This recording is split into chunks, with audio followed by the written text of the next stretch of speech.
வளையாமல் நதிகள் இல்லை, வலிக்காமல் வாழ்க்கை இல்லை.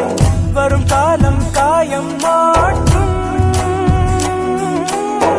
நில ஒளியை மட்டும் நம்பி இலையெல்லாம் வாழ்வதில்லை. மின்மினியும் மொழி கொடுக்கும்.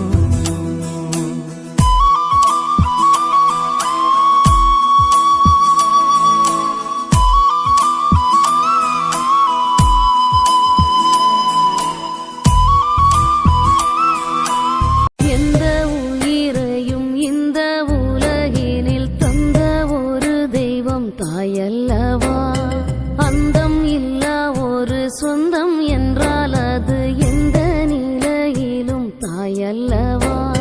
தன்னந்தனியானியும் இருந்த உந்தன் துணையாய் யாரும் இல்ல. கண்ணில் வழியும் நீரை துடைக்க கைகள் எதுவும் நீளவில்லை. என்ன சொந்தம் என்ன